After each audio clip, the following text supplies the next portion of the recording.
kekamunan po.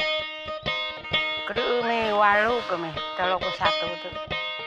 Belum dak di balu kusi, belantik ku melawil. Ya kenaan mimunan. Cawangan tik mikul dengan ni kenaan mimunan kelut. Ini lo non fulu dong air.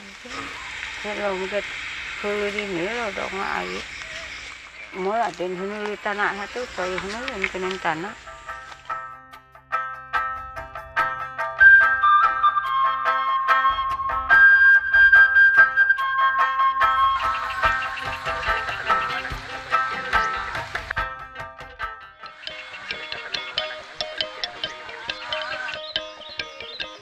Ndak munan lamun murah Tuhan dia. Ndak gem ndak di munan di nimok belaan munan nimok lagi di tanah.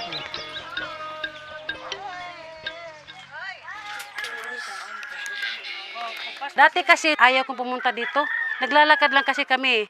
Ngayon nang may support na yung kumpanya, na may sasakyan na kami, may mga pagkain na kami, talagang marating na namin. Ang immunization kasi, kailangan talaga yan sa community, lalong-lalo na sa mga bata. Na-minimize na yung death sa nanganganak. Kahit na dito sila sa bahay na nanganak, may protection na kasi sila.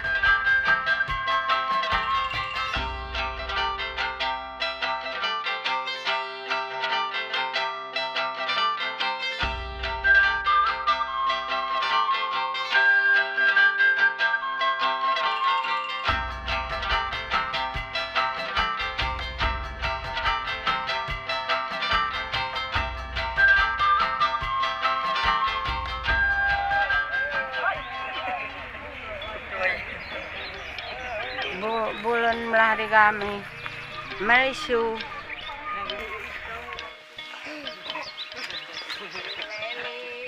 Yelo di dadumu di Mayu, di kena anungai.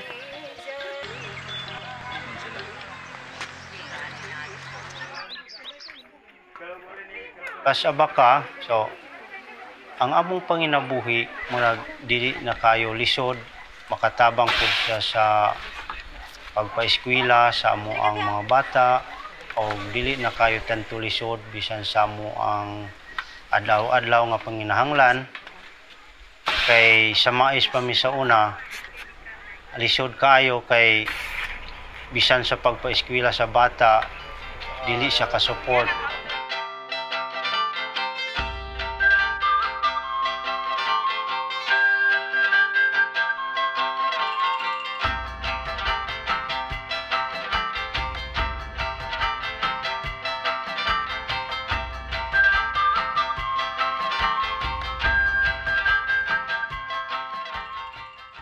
Kalau sale dek kuning gamut pulsu.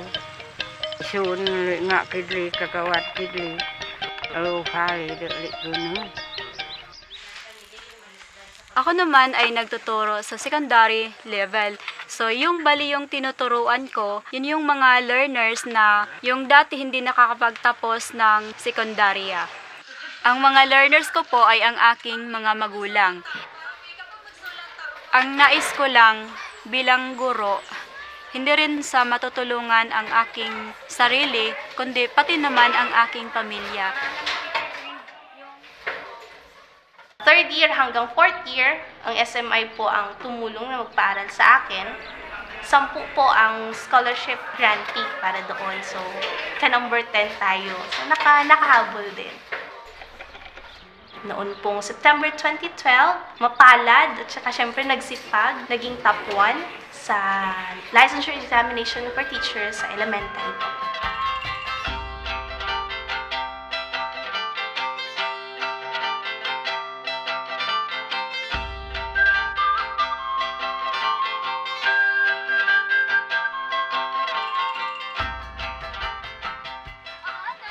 Ang representasyon ko talaga is para sa tao.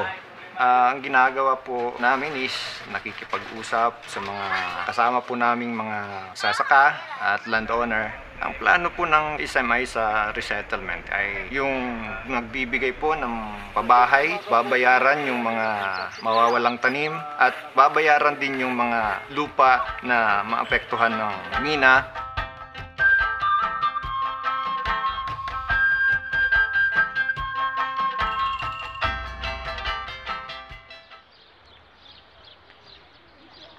We were all invited sa Cebu. And then doon talaga namin nakita kung ano yung mga pinagsasabing open pit, how mining operates. Yun po ang nag-form sa aking heart nung nagkaroon talaga ako ng advocacy na we should tell our people the truth ng mga nakita namin.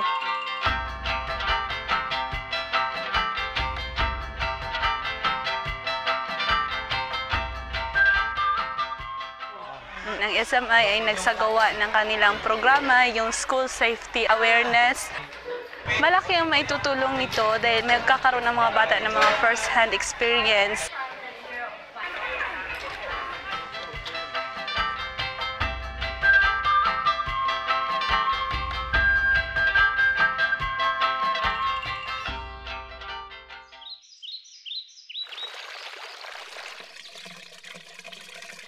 Do, sa lirir diwata. Do namin tagbuno, gublat law.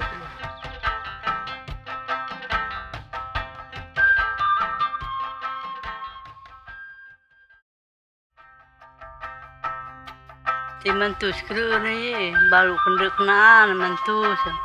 Ilang biyo ko talagang baglagaban nila tukam siya kamlik maan.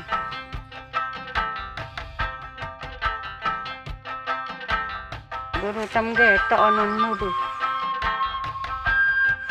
Ba nun mo bu kunung tasyo.